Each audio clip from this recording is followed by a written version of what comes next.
those of you who are not really familiar with social capital, we click. Oh, I'm clicking.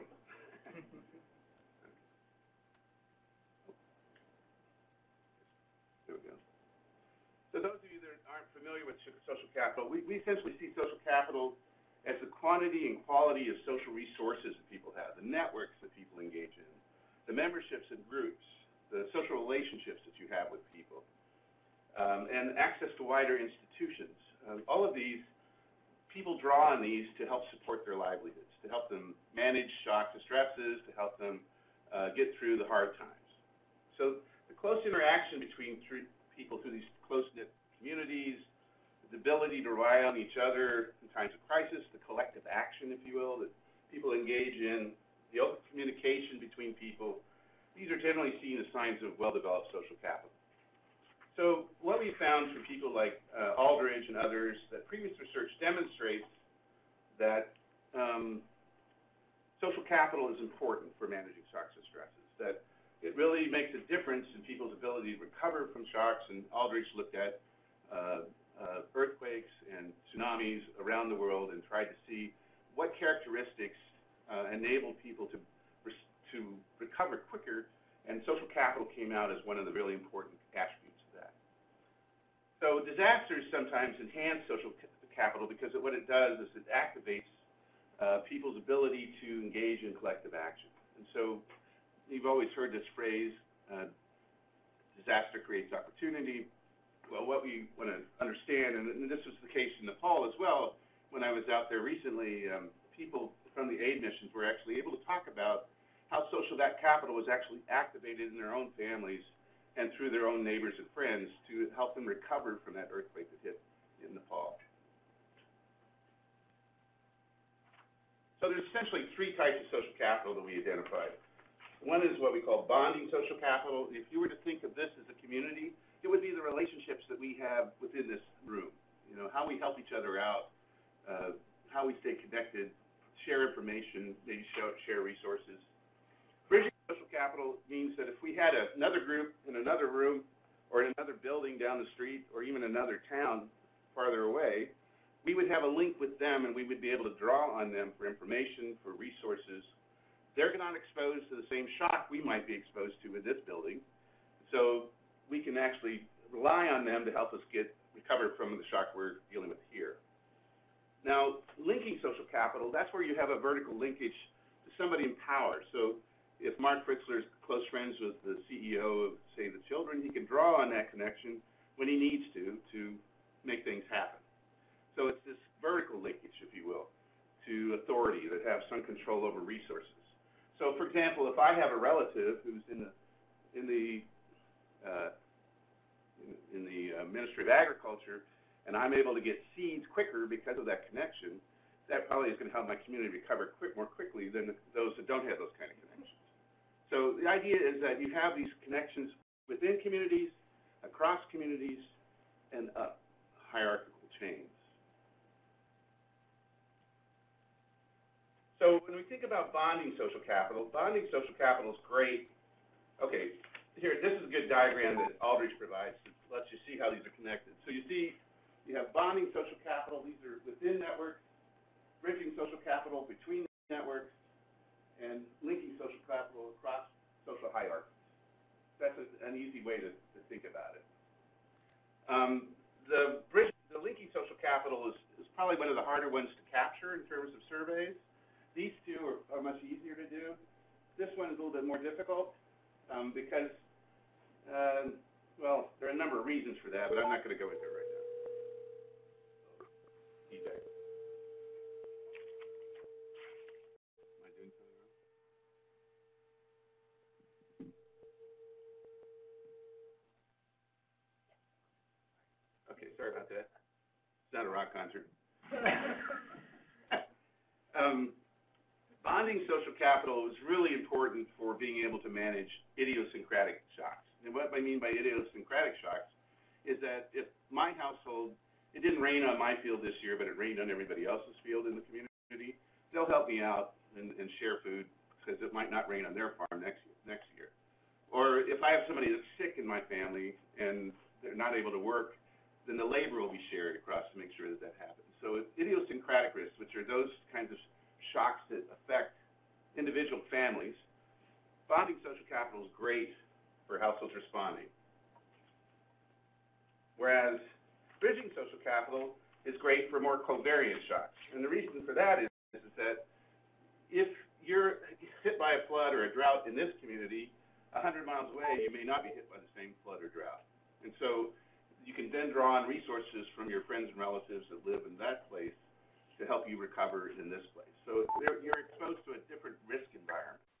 So the idea is that covariant shocks are managed through bridging social capital. Idiosyncratic shocks basically are managed by bonding social capital. Linking social capital, that's where we're relying on these vertical, linking social capital. That's where we're relying on the connections with government, with maybe it's an NGO, like your NGO that people are connected to, or it could be even the private sector that you're connected to. The idea here is that you would use that connection to be able to mobilize resources or information much more quickly. And so if you are relying on a safety net that's being provided by the government, if you have good connections with the people that actually control that safety net, your community might be one of the first ones that actually gets the safety net. Okay, so understanding these vertical linkages and the linkages to power are a very important part of managing shocks and stresses. Now, we have three hypotheses we're trying to test in this. First, we want to know whether or not households with greater levels of social capital achieve greater levels of food security than those that have less social capital, all other things being held equal. Second, we want to know, are households with greater levels of social capital able to recover better than those with less social capital, holding for all other factors? And then finally, for a given level of exposure to shocks, are households with more social capital able to report fewer negative impacts of those shocks than households with less social capital? So we have these three hypotheses that we're going to test with all these data sets that I was talking about. Now, the empirical evidence that we're going to be using comes from all these different studies. We have the Pastoral Area Resilience Improvement Market Expansion Program in Ethiopia, which Mercy Corps and CARE and others are implementing. We have the Build Resilience and Adaptation to Climate Extremes and Disaster Program, which is being funded by DFID, also being implemented by Mercy Corps. And then the Resilience and Skill Enhanced Initiative, the RISE program, which is being implemented by a number of NGOs, CRS, Mercy Corps, what's the other one? Yeah. And then a number of other interventions that are going on as part of RISE. So where are these places? Okay, so in the prime, we're working primarily in the pastoral areas. And in fact, those of you online can't see, but I did wear my camel tie today, so I'm very relating to the pastorals here. But Borana region and the Jijiga region, which is mostly Somali, and this is mostly Oromia. So the project goals were to increase household income, trying to enhance resilience, and improve climate change adaptive capacity. So it's mostly pastoralists, non-pastoralists, and people that are not engaged in pastoralism. So we have a baseline that was collected in 2013, and then we have interim monitoring data, which is a panel data set that was collected in 2014 and 15 over a 6-month period, collecting it every month. So we're trying to, those of you who were here in my talk, was that November?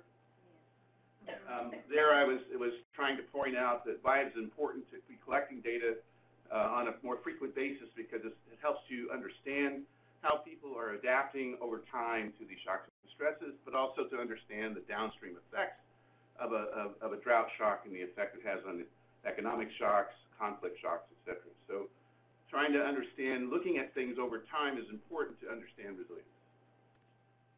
And then the BRACE project, it's in the Wajir region, which is also a Somali region, and in the Karamoja region in Uganda. It's also trying to enhance resilience. Again, this is a Mercy Corps implemented program. It's very much focused on trying to build up transformative capacity of the population in those areas. And we have a baseline that we're drawing from for that analysis. And then finally, the RISE program, which is implemented in Burkina Faso and Niger in this area. And so the whole region, that whole region is treated as one area as part of the baseline. Again, it's agriculturalists and pastoralists. And we have a baseline data set that we're drawing from for there. So all of these programs are focused on trying to build resilience. A lot of them are working with pastoralist and agro-pastoralist populations. They're in very dry areas, areas that are hit over and over again by shocks. So it's a great place to experiment with trying to understand resilience. So the samples from these different projects, you can see the prime, we have a much bigger sample there, but a fairly good sized sample for RISE, and the two populations in GRACE, around 500 each. So we've got a fairly extensive set of data that we're drawing from for this analysis. So in order to measure the impact of social capital, we created indices. So we have these social capital indices. And so we have a series of yes-no questions that, about whether a household would be able to give or receive help from relatives or non-relatives in their community.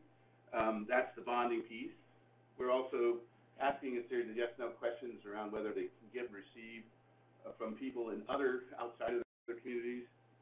And then the linking social capital index, we're trying to look at what kinds of information and services are they being provided by government to their communities, and what is the quality of those services that's being provided. The dependent variable that we're interested in for household food security is we're using the household food security access scale, only we're using the inverse of that because if you know the household food security access scale, the higher the number, the worse things are. So we're using the inverse, the lower the number, the better things are, okay? So it's constructed from responses to 9 questions regarding people's experiences to food insecurity. Why are we using this one? Because it changes fairly rapidly given conditions that are happening in these areas. So it's very responsive to shock. We also, in terms of the dependent variable, we're looking at recovery. We're trying to, this is people's own perception of their ability to recover. Do they think that they can recover from these shocks and stresses? That's based on a Likert scale. We're also looking at household shock impact, and then this is all of the shocks that people are exposed to, the severity of those shocks, and their impact of those shocks on their income and food consumption. So if it has a smaller impact on food consumption and income, then they're able to mitigate that effect better. Okay, so these are all been, we use regression analysis to hold for the variables that we're trying to control for to see what the effect on these dependent variables are. If you're interested in the actual estimation models, I can share that with you later, but these are just how these are constructed. Okay, so let's get to the data. So in terms of the food security results, every time you see stars, that means it's significant. You don't see any stars over here in Jijiga. What does that tell you? Okay, then we come to Karamoja and Wajir. Again, we have stars over here in Karamoja, particularly on bonding and bridging, and stars over here on linking. So what does that tell us? It tells us that bonding and bridging social capital are significantly associated with increased food security in Borena and Karamoja, but not in Jijiga and Wajir. Why is that? What do you think it is that it's not in Jijiga and Wajir?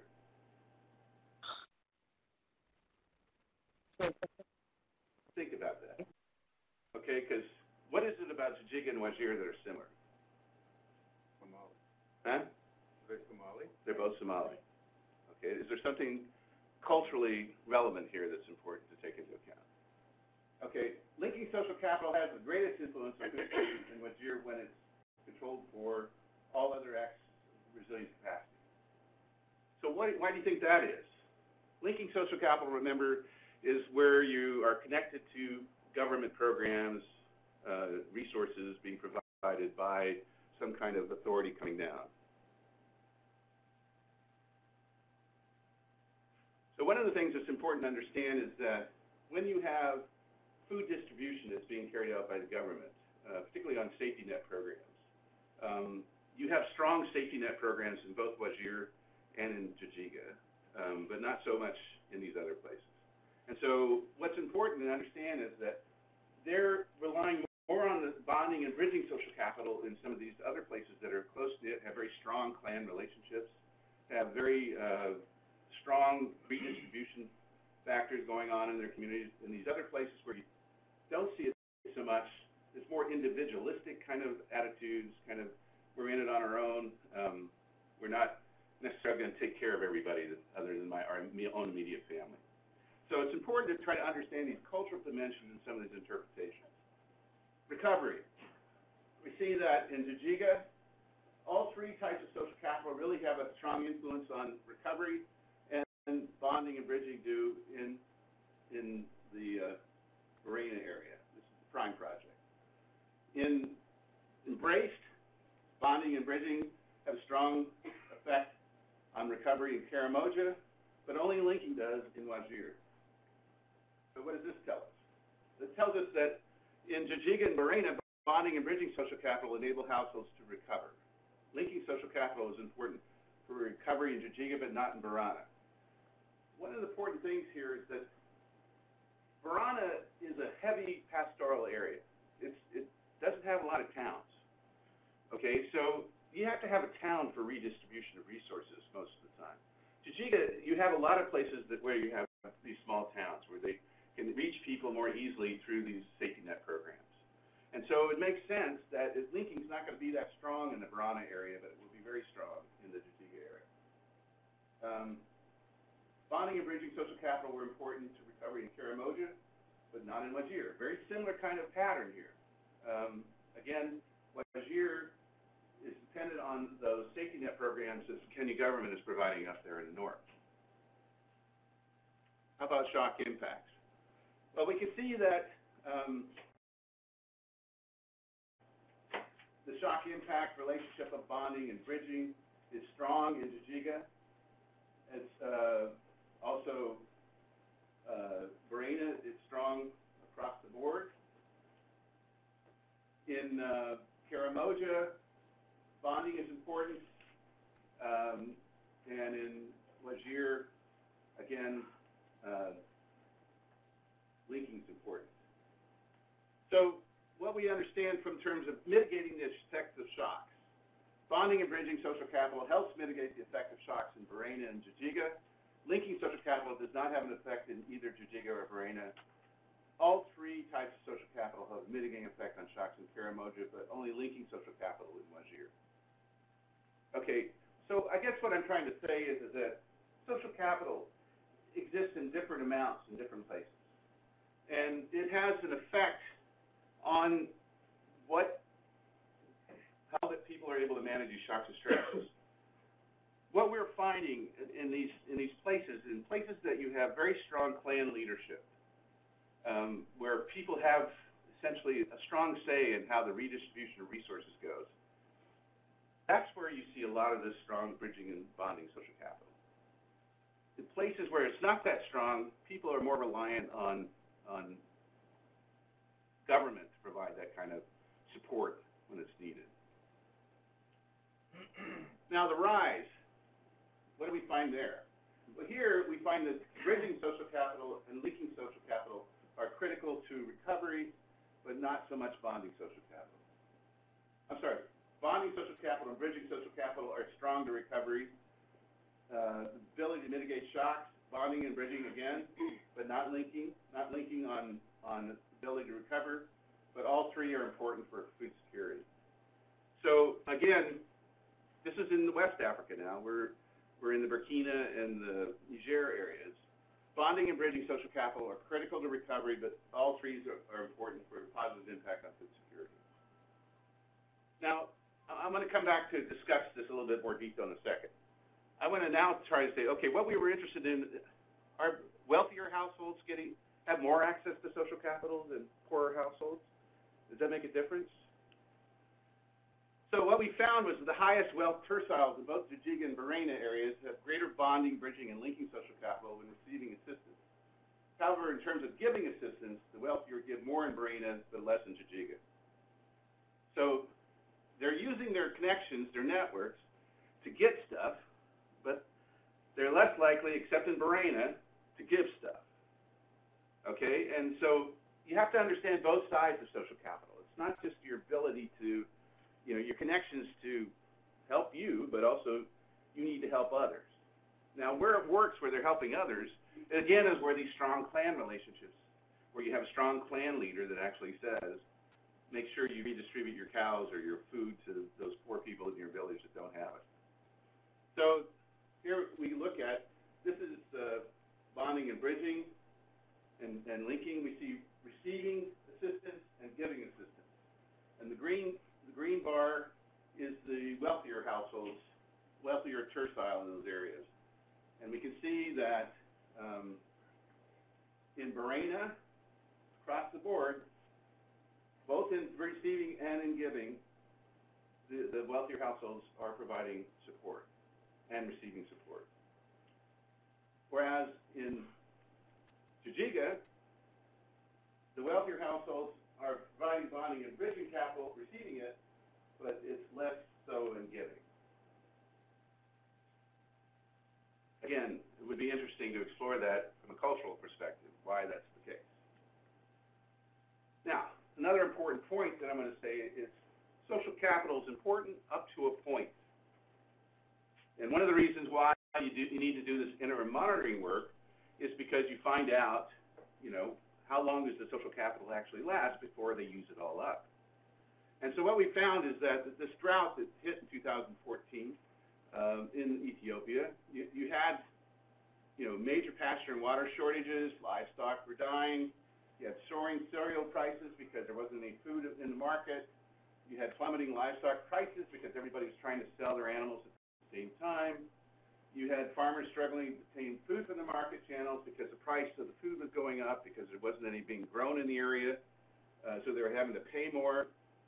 And you had a lot of migration out of the area because people were searching for water and animals, and that migration actually led to more conflict in other regions because they were competing for water and pasture in other regions.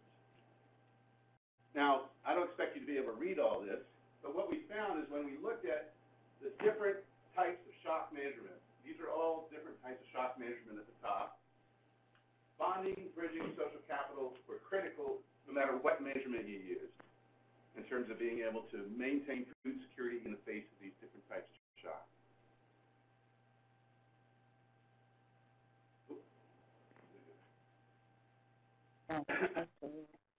So,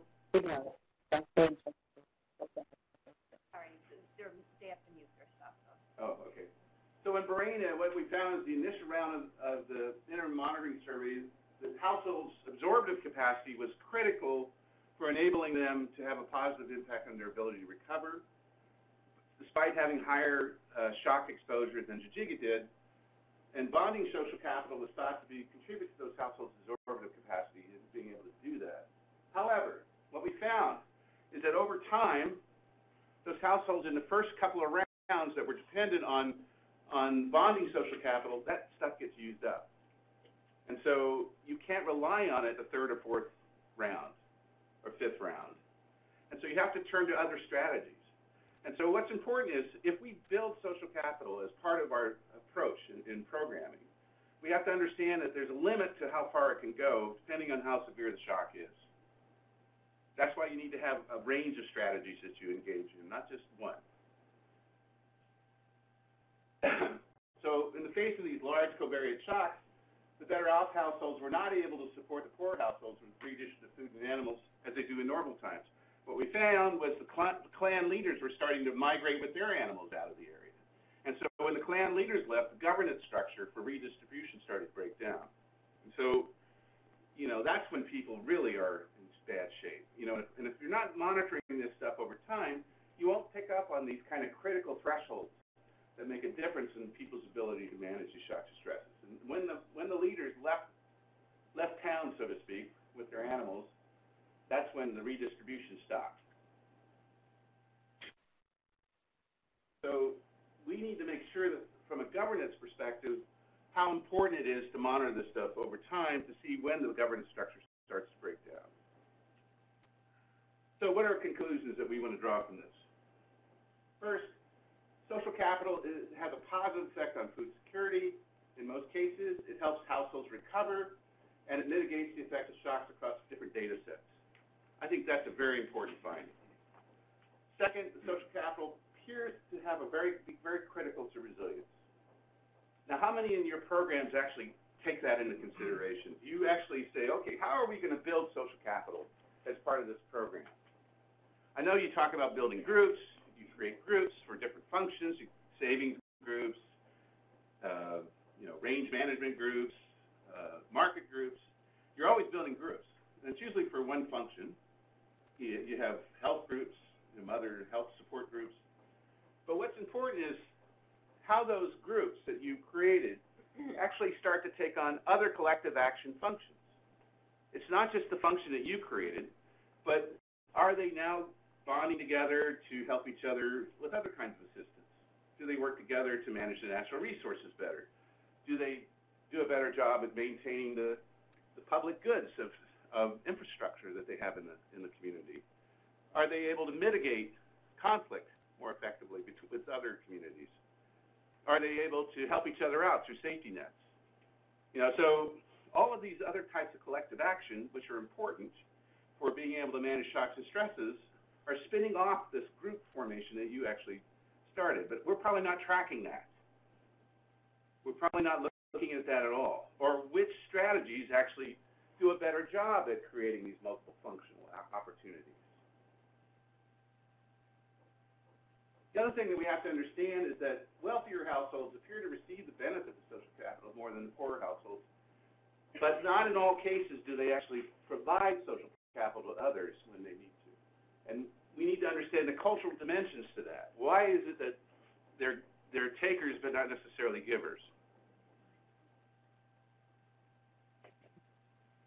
And the last point, stuff in the early phases of a prolonged covariance shock and its downstream effects. And that's why when we think about kinds of interventions we're trying to promote for improving resilience, we can't just be a one-horse pony, so to speak. We need to think about, okay, social capital is important. How can we build social capital? How can we also improve people's ability to diversify? How do we also create other strategies that they have to be able to manage these shocks and stresses better? And so a recent study that we've been doing for the Atlas project in Ethiopia, we're finding that from one year to the next, which strategies make the most sense has a lot to do with the shocks and the severity of those shocks that people are exposed to. And so what strategy makes sense last year may not be the most appropriate one this year. So or there's a sequence to these things. You got to build this one first before you can do these others. And so we're just starting to understand that dynamic a little bit better. What needs to come first? What can we expect out of that one in terms of managing shocks and stresses before it gets overwhelmed? What other backup strategies do you need to have in place to be able to deal with these shocks and stresses? Okay, I'm going to stop there. Thank you.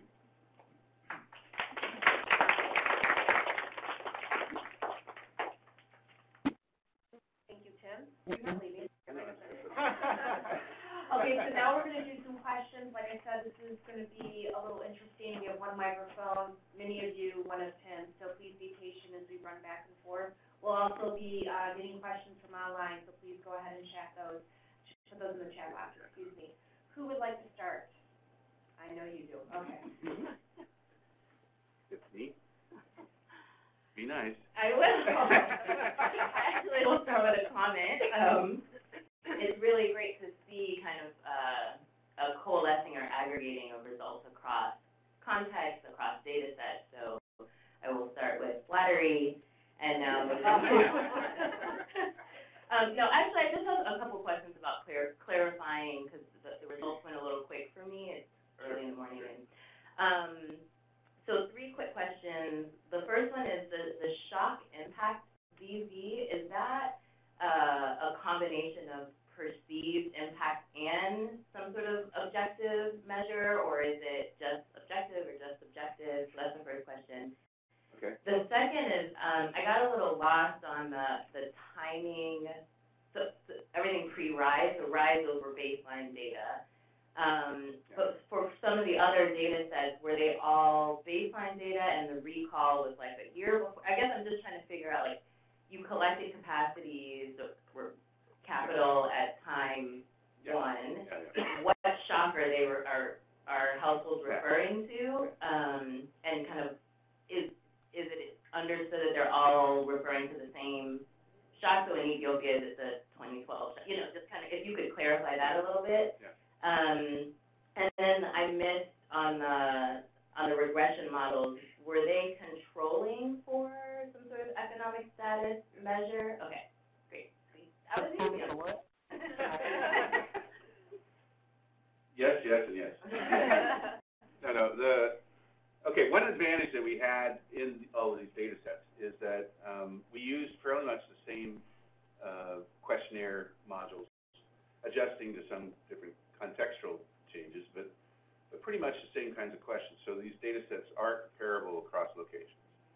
That's one of the first meta-analyses that I think we've seen on this. And then the second point is that the dependent variable with regards to mitigating the shocks, what we found was, so we took all of the shocks that people were exposed to, the severity of those shocks, and you create an index. And then part of your index also relates to the effect of that shock. So, for example, if it's had a big effect, it would show up higher on income or a big effect on consumption.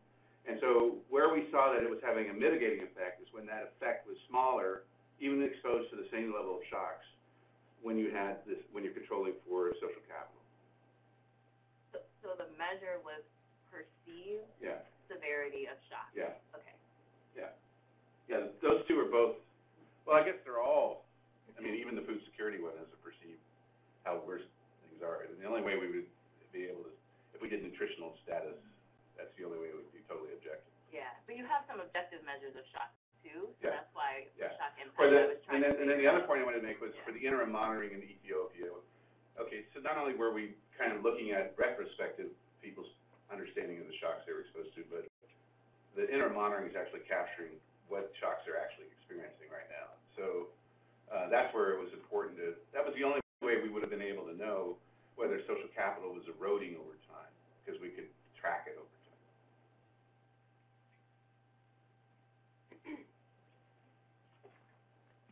Hi, thank you so much. That was a very interesting presentation. One of the things I wanted to ask was if you have any data on the size of the social networks that these different households have, because especially when you talked about how social capital can erode over time, I would imagine it would erode much faster for households that have such a much smaller network, and those maybe only in their community or a few family members. That's a great question. And I think that this is, we haven't done it in our studies, but I think I've seen a lot of good work on social network analysis, and I think that's probably one area that we could learn a lot from. I think Mercy Corps was trying to do some of that in the most recent, the program that just got funded. Is that right? What we were supposed to be looking at networks? So I know in the kind of Nepal baseline research they did, and that program's still on hold, so they haven't started the full recovery program yet. But they are trying to look at networks, and especially focusing on intra and inter-caste networks for that. Yeah. But even in the work that through the Resilience Partnership, the AID Rockefeller partnership, I think social networks were going to be a big part of that study too. Okay. Yeah, we haven't started that yet. Yeah. No, but I agree. That's a good idea.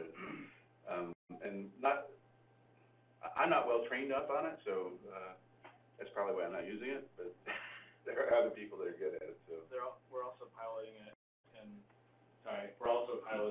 in 2 BDCs in Nepal as well. But that's a really in-depth social network analysis. But again, is that tough doing that? Yeah, it's tough, and it's far too early to have any results from that. But we're starting to look at that.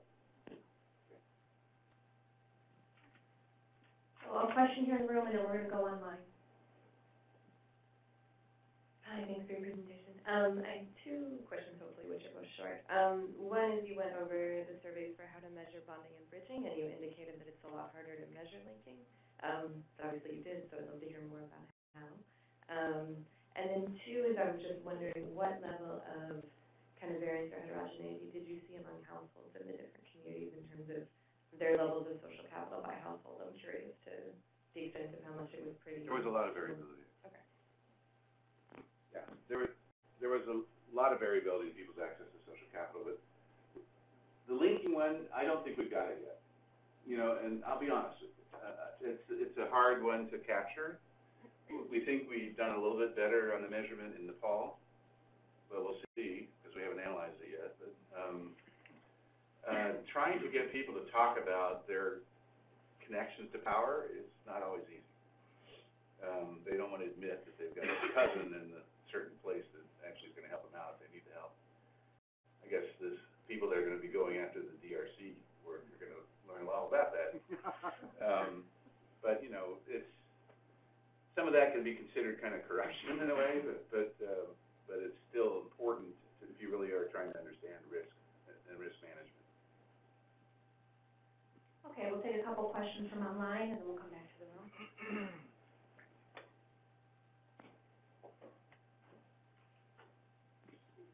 So Eve Long would like to know what role participation, accountability.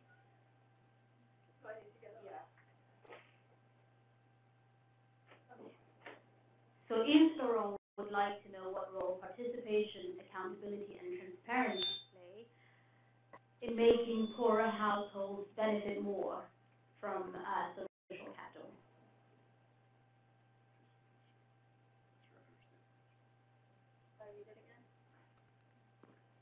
Participation, accountability, and transparency. Play in making poorer households benefit more from social capital. Yeah, I want us not to be naive about social capital. You know, it has a dark side as well as a positive side. Okay, so one of the best examples of dark side social capital is the mafia. Okay. Not if you're in the mafia. Right, or some of these patron-client relationships that people engage in.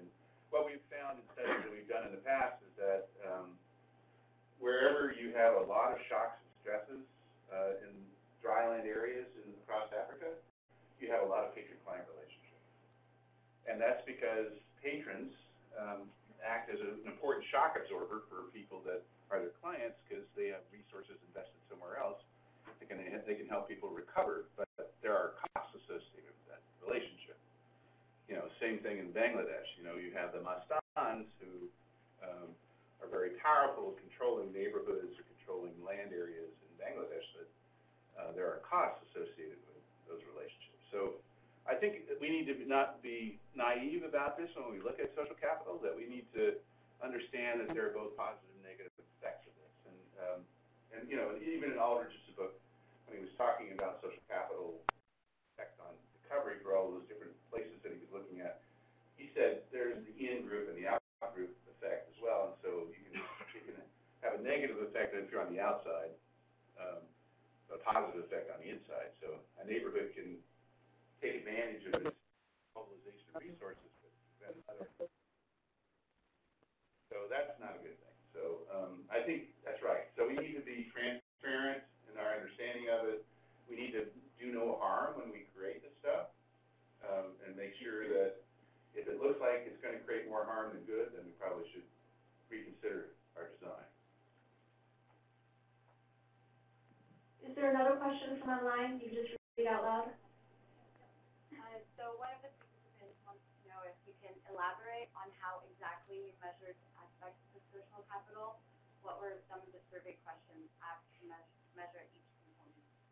What I can do, instead of trying to go through that here, we can give you the actual modules that were used for that measurement.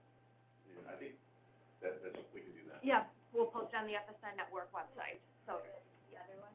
go ahead. And then we'll get back to the room. Another participant wanted to see, following on the challenge of measuring linking social capital, do you think that there was variation in how respondents in different countries or regions tended to answer the question?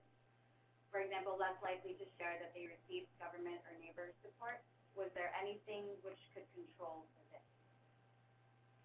If you can figure it out, let me know. I don't have any answer for that. Sorry. No, thank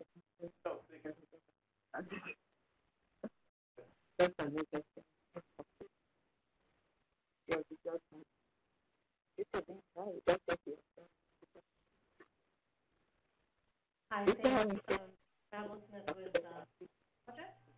My question is actually related to gender, if that was something we would consider. Be honest with everything you're asking them. When outside of a group or men, is that something that you're looking at also?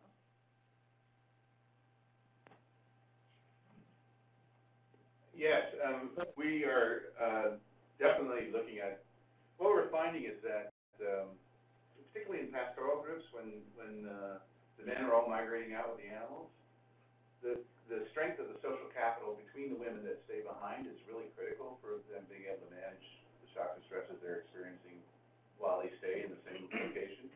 And so some of the recent studies that AID has done in Ethiopia, where they were trying to build savings groups, they found one of probably the biggest impact they had on women was creating these, and then this is what the women themselves said, was that creating these networks and relationships between each other, being able to do these other kind of collective actions, really been the biggest effect of the program, not just the savings that they actually were accumulating. So I think it's something that we need to understand a little bit better.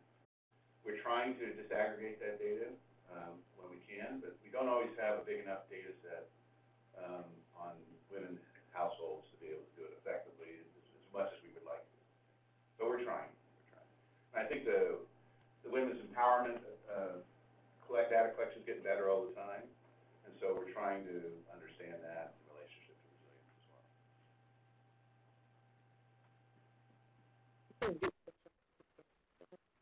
So, great talk. We're talking about three different types of social capital, and the presence and strength of each type of social capital varies across. You name those contexts. I'm having a big difficulty kind of explaining. There's something middle range going on here. Something about the one that strongly affects the types of social capital. Absolutely. We think it's so it'd be really helpful if we get, try to sort of categorize and clarify what that variation is. So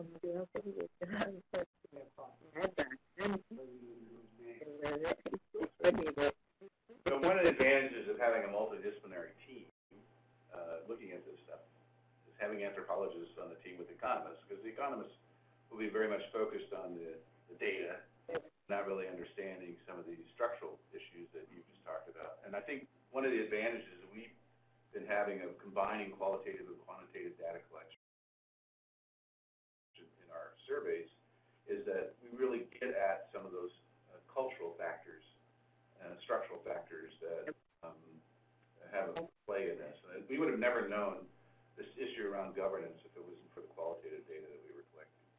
So that gave us insights that we need to be looking at this issue in much more detail in all of our resilience work, and not just a little bit. So, and you know, when these patterns start showing up, where you start seeing Somali areas consistently missing pieces, whereas areas where you have very strong leadership, clan leadership, having certain pieces that the Somalis don't, that tells you there's definitely some cultural factors that are influencing this. And so I think that we need to take a much better look at that as we're collecting this data.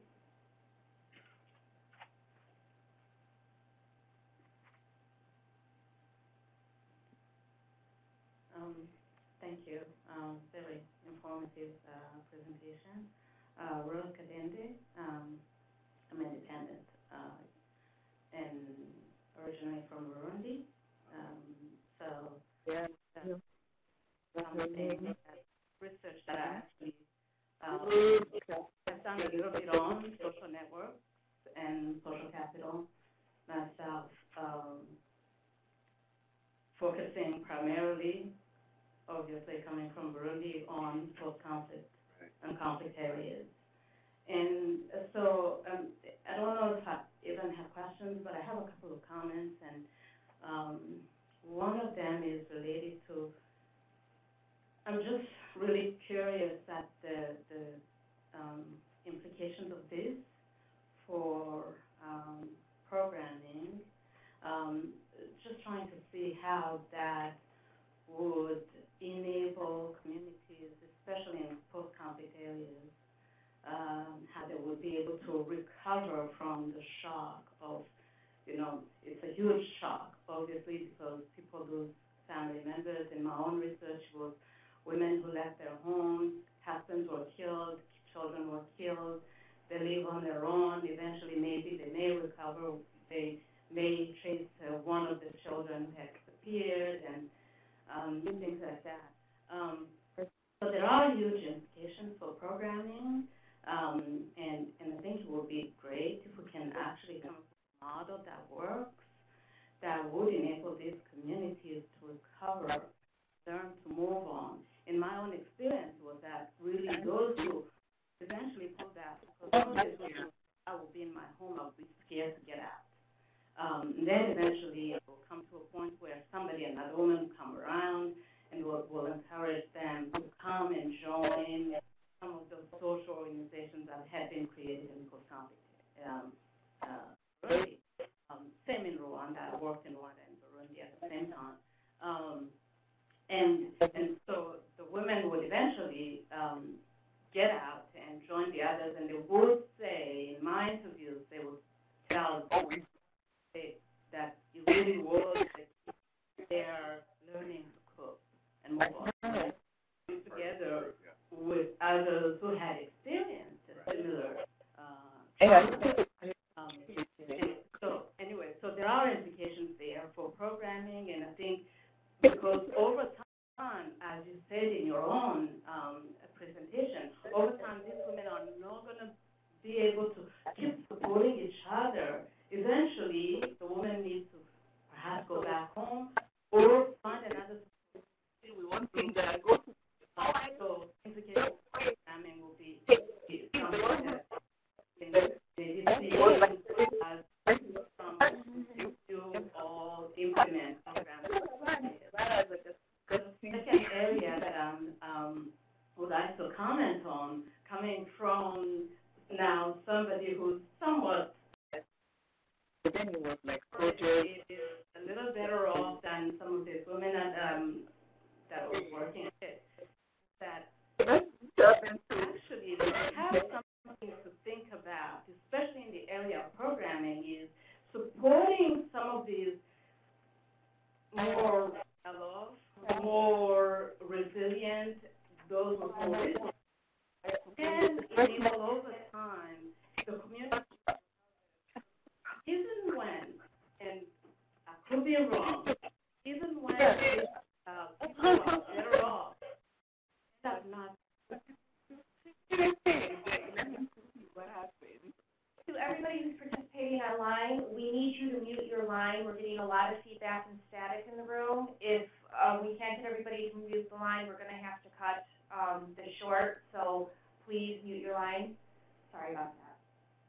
Thank you. So the idea is that the people who have more resources, and I'll use even my own personal example, even when it may appear on the surface that they are not supporting their communities, they are supporting certain communities. They are supporting individuals. They are supporting other groups. And somehow one person supports another person, and that person supports somebody else. So perhaps in the research and also in programming, seeing how that plays itself out and how eventually community can become resilient when those who have more resources have more support and are able to achieve resilience themselves. Thank you. No, I think the point I was trying to make there was that, we're trying to be more nuanced in the way we look at some of these things. So just because people have a lot of resources doesn't necessarily mean that they're going to provide social capital to everybody else. It does in some places. Works in some places, but not across the board. And so again, a programming implication of that would be, okay, they're used to relying on others to get support for themselves. How can we create opportunities for them or see the value of providing support to others when they have more resources? And so, again, that is a programming issue, not necessarily but it's important. It's embedded in culture, too, so you need to understand that some of the things are going to be harder to change than others. But that's what transformative capacity is all about. So, yeah. I think we have a question online. So a question from Ruth. Did you try any questions related to personal links to different sources of authority? You mentioned that your study in Nepal did better, so I was wondering what you answered there. Again, I'll share the set of questions that how we changed it in Nepal, so that you can see how our thinking has evolved on how to ask those questions. But I can't tell you that it's going to work any better because we haven't got the analysis. Okay, so we think it's going to work. One of the things another issue that I think is important here that we're uncovering as we're looking at all these different data sets across all these different contexts is that some of the best research on things like aspirations, for example, are very Western oriented. And so even though we're getting these questions from renowned researchers on this stuff, it still may not be culturally relevant. And I think that what we're finding is that when you start looking at this data across locations, it's clear that people don't really understand these questions cross-culturally. And so what I'm trying to say is that even though we're trying to use the best research we have at hand to pull the questions out, we still need to ground them in context and culturally to make. If you think that, self-efficacy, for example, is an important issue for resilience, you need to be able to define self-efficacy culturally and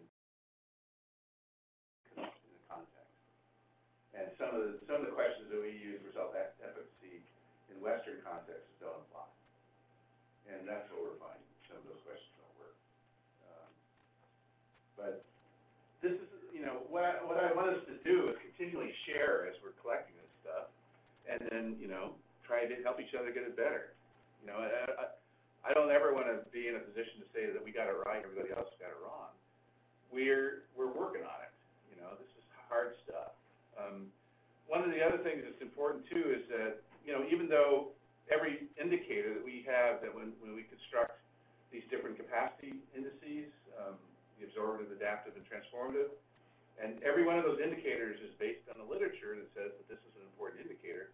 It may not be an important indicator in your context that you're currently working in. And so we need to have enough studies across enough locations to start winnowing down that list so that we can say, okay, at a minimum, if you were to collect data, these are the 4 or 5 things that you need to do, not this 20 that we just had. So, and that's the value of doing these kind of meta-analysis across locations, is to try to figure out how to narrow that stuff down. So it's less costly the next time you actually go out and do it. So any good ideas that you already have of how to get at some of this stuff culturally or in your particular context, I encourage you through this Epithet network to share that stuff so the rest of us can benefit from your experience. And we will do the same. We will share whatever we have, what we're doing, and we'll be honest about whether or not we think we captured the measure right. But you only know that once you actually do the analysis, and then you realize that it's kind of fuzzy, or the data's not cooperating. Okay. Who else has questions?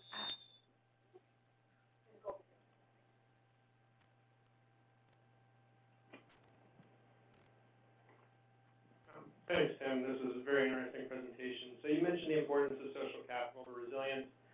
I'm curious a little bit about, you also talked about these kind of single function groups, as you call them, that are often created, savings group or others care group, and we're not tracking the full advantage of that. And so I'm wondering if you could talk a little bit more about, does that say perhaps we should be thinking more about more multifunctional groupings, or that we should be thinking differently about how we try and get people together?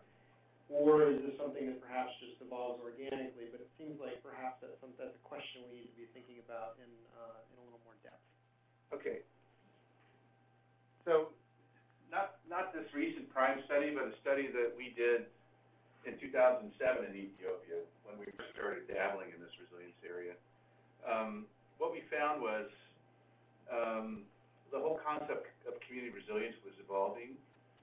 People were changing from, these pastoral groups forcing everybody to read the distributed animals to trying to be more resilient individually and not necessarily the collective. But where we found community resilience evolving was these groups that were created for one purpose that started to become multifunctional. So the savings group then was also engaging in natural resource management. They were working with another men's group on labor sharing. They were helping each other out on safety nets. So they started taking on a lot more collective action as a group, and then they started linking up groups so that they had bigger voice. When they wanted to have an effect on some decision that was going to affect the whole community or the district, they would link up to other groups. And so that's the kind of stuff we need to be monitoring a little bit more carefully. It is organic. It tends to be evolving, but if by monitoring it, we might gain insights about what we could do to actually encourage it. And so that's important to me, is that understanding why certain groups take on multiple functions and why others don't, and then what the effects of multiple functions are, because you have to monitor the effects of that to know whether it's positive or not. I think that's the critical piece. And so when we do these qualitative assessments, and we know that a project created a savings group, and then the savings groups start talking about the other things that they engage in,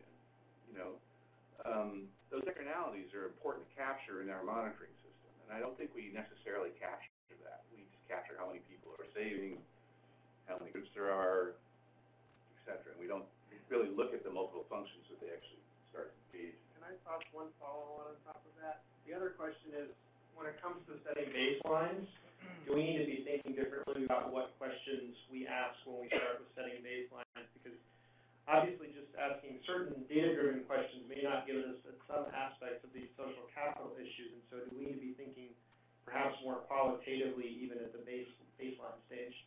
Every baseline should have a big qualitative component. Every baseline should have a big qualitative component. And the qualitative piece, being an anthropologist by training, to me is the hardest stuff to do. But it's the most important stuff to do. I always, whenever I construct a survey team, I put my best people on the qualitative team, not on the quantitative team. Because those insights you gain from the qualitative are going to really help you interpret what's going on in the quantitative, and also will give you new insights about where you need to be focusing on in the future. So I'm not trying to diss quantitative, because we do a lot of quantitative. But I'm just trying to say it's important. Lloyd, you're second here. My name is Christy Gatton from LWR, and I wondered if you have done any thinking about this paper and the ones that are coming up about packaging it for implementation recommendations. Because there are some clear recommendations, I think, that you're starting to see that practitioners could be using that give them more of an evidence base to their design.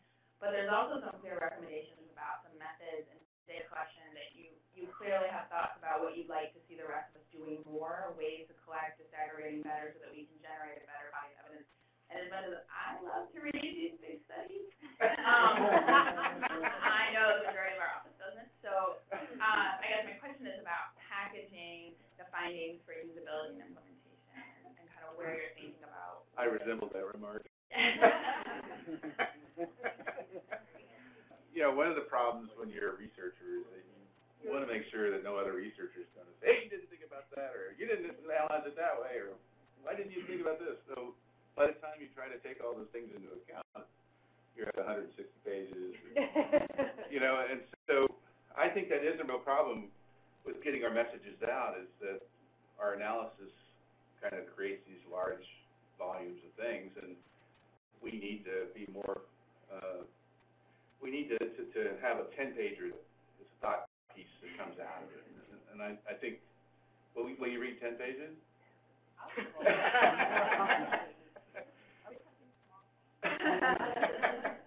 No, I think that's probably, as we start to accumulate more of these lessons, we'll start getting the smaller briefs out. I think that will be important. But first, we want to make sure we know what we're doing before we start recommending briefs. But because what we don't want to do, and this has always been a fear of mine, is that people will just take something and then apply it wholesale in another place without really thinking through what's going on in that context. So if we say these are the best indicators for asking these questions, or best way to ask these questions is to create these indices or something, and then it doesn't get modified in a new context, that's when you can make huge mistakes. And so I just want to make sure we understand that.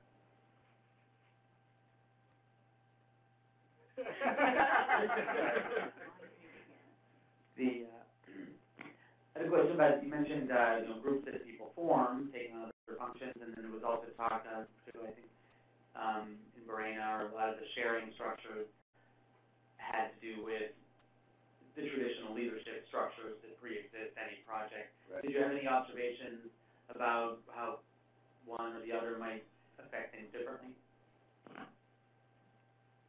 Yeah, well, I mean, where you do have these strong clan structures, it makes a huge difference on redistribution.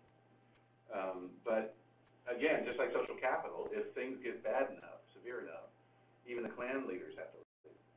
And so when they leave, that's when the governance starts to break down. So in Karamoja, you have very strong clan leadership too, whereas in Wajir and Jijiga, it's not as strong. I mean, there's clan leadership, but it's not for redistribution purposes so strong. But on the dark side versus the light side of social capital, play out differently? It does play out differently. Yeah. And that's important to take into account. I know this stuff sounds complicated and, throw up your hands and go, man, this is too hard to do, But I think we're getting better. We're getting better all the time in terms of understanding what's going on. And if it can influence programming in a positive way, that's what we're all in the room for, right? So that's what we're trying to do and take stuff that's very complex and complicated and trying to simplify it a little bit. But you kind of have to do the hard part first before you can go simple. And so this is a lot of the hard part still. And we're still working on it. I mean, the most frustrating thing as a researcher is when the data doesn't collaborate with your concept, You know that it intuitively makes sense. They should be doing it this way, but then the data doesn't show that. And so the first question is it a data error problem? Is it we didn't ask the question right? Is the sample too small? These are all things that influence that. And so you have to be careful when you throw something out that doesn't show up as significant, because it could be explained by something else that is not really related to the truth of what's happening. So that's why sampling is critical, making sure you have an adequate data set to do that. But again, data errors also are associated with trying to ask people too many questions in too long a survey. So when you have a 2-hour, 3-hour survey, you've got to know that there's going to be errors in the answers. Somebody asked me a 3-hour questionnaire. I said, yeah, that's right. So, it's a trade-off. You have to be balanced on it. Okay, we have time for a couple more questions. Do you still have questions? Yes. And then I want to get some online. I was just curious. I think what you were talking about the cultural structures and social structures is really interesting. But I'm also wondering if you asked the question from the other direction as well. Particularly thinking about the Ethiopia example, where in the areas where the linking was stronger, seemed to be more of an issue. Also, you said where the PSNP program is the strongest, the safety net program. And I'm wondering if you looked at it from the other direction as well, as is it possible that the presence of a strong program, strong safety net program like that could erode the other two? Erode the other two and make them less necessary and less people not investing as much in building those social capital, which then if we start talking about programming, if you look at a program like the grad program, which has really struggled to keep people above the line, people will tick those boxes of assets and income and so on, and they'll get above the line, and they'll be maybe in a savings group, but they haven't really explicitly focused on rebuilding those skills around how to develop and use social capital networks. So I'm just kind of curious. No, that's a great comment. That's absolutely a great comment. I think that is something that needs to be investigated further in terms of if you have large concentrations of government programs where they're providing all of the safety net support and is eroding these other things and I think that is probably, I think some of the context analysis that we were doing as part of the RACE program actually pointed that out. You want to make a comment? Just to follow up to that question, is there an interaction, to what extent is there an interaction between the different capitals and any hierarchical effects? That's the question. Yeah. But following on to that is if sort of effective safety nets crowd out some of the bonding and bridging capitals, is that having a pro-poor effect or an anti-poor effect? Some of those capitals have more equity about them. It's interesting that the rich don't get any more than the poor. It's only in some places. Not in Verona, I think. No, that's the next research paper, I think. Yeah. I think it's a very important point. I think we need to look at it carefully. We're just starting to understand how social capital fits into recovery and managing toxic stresses. So now that's probably the next thing we need to look at is are these safety nets displacing some of this homegrown capacity that is critical. Yeah. Can we take a question from online? So in the long run, is it possible for an economist to be added to the study to evaluate the impact of social capital on the economy of a country?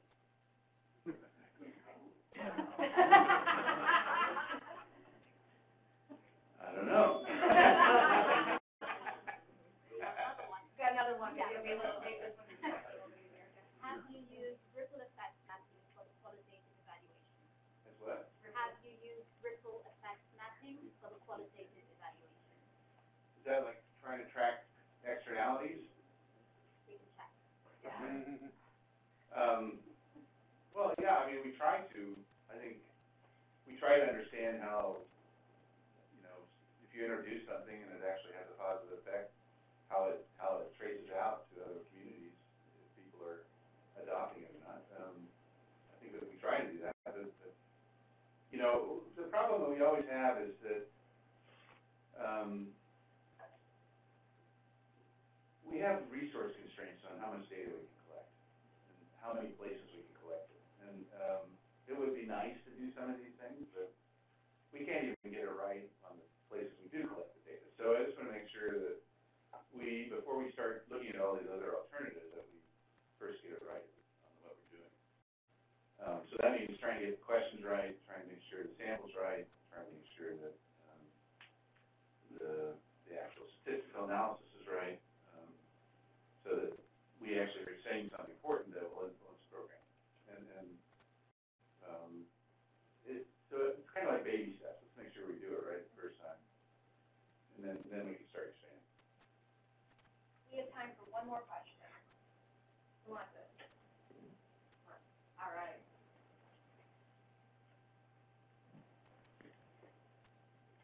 Thank you.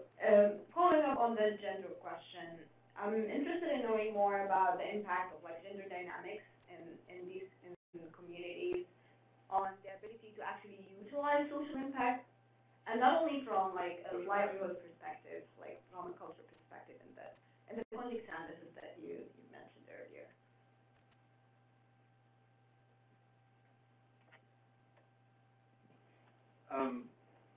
Well, I think we've been working closely with a number of NGOs trying to take the gender perspective on resilience measurement, and so Lori Starr, who works for us, has been doing a lot of work on this, and she's developed some materials that might be useful to share with you guys. But we're trying to get better at it all the time. We're trying to collect data that allows us to make those kind of comparisons. The qualitative data that we collect is actually fairly insightful in that regard. I don't know, you just recently collected a bunch of data as part of the Atlas thing. You want to say anything about the gender issues there? Well, thanks, Jim. Hi, I'm Karen Matango, and as Jim said, we just, with a group of colleagues there, collected some data looking at climate change adaptation options and sort of a suite of options to prime the grad programs for responding to multiple shocks, mainly drought, of course. And I think from that study, we have a lot to say about social capital and the things that you mentioned here today with regard particularly to the current nature of shocks and the types of capital that people are using or expending at different times or sequences throughout that shock. In terms of the gender component, that was definitely something we integrated into the conversations and into the with qualitative study in particular. There's a quantitative component, which I'm not going to speak to directly, but in terms of the qualitative work, we were definitely finding a lot about the benefits of these multifunctional groups, particularly for women, to be able to respond to drought. Everything from a sense of self-reliance and aspiration, desire to graduation, to income, food security, and again, these were qualitative findings, but very much linked to social capital and how women were able to cope. In most cases, these groups we were interviewing were they were mixed gender, so that was kind of an interesting component as well, to watch the gender dynamics shift as a result of these mixed group multifunctional formations. There was one experience, in fact, we were doing a study, and the group came together, and the women sat on one side, and the men sat on the other side. They all looked at each other, and they got up, and they changed places so that they could sit male, female, male, female, and then ensured that the conversation included both male and female voices. So it was small things like that that sort of indicated and corroborated what people were saying in terms of the effect of these multifunctional groups on changing household dynamics, giving women a greater voice in how income is spent and a greater sense of responsibility in the household. I don't know if that answers your question, but we can talk more. Didn't need to put you on the spot. Okay. Another question? Okay. Thanks, everybody, for putting up with me for an hour and a half. Thank you, Tim. That was wonderful and enlightening as usual. He is a superstar. Let's go. Thank you to all of you in the room, also everybody online. We appreciate you guys all supporting this TOPS event. Also want to very quickly give a big thank you to the TOPS event team. This may look easy, but there's a lot of people who do a lot of work to get this. So that's Yemisi Sango Williams, Adrian Della, and she's not in here, but you got Lauren Jessup. So they're wonderful. And yeah, and one more small shameless plug. January 27th and 28th in Washington, D.C. at the Renaissance Downtown will be the TOPS FSN Network Knowledge Sharing Meeting. We hope to see you all there. Our very own superstar, Tim Frankenberger, will be doing one of the sessions, so if you want to see more of him, you can go ahead and do that. But thank you very much for coming. We really appreciate it. We'll see you next time.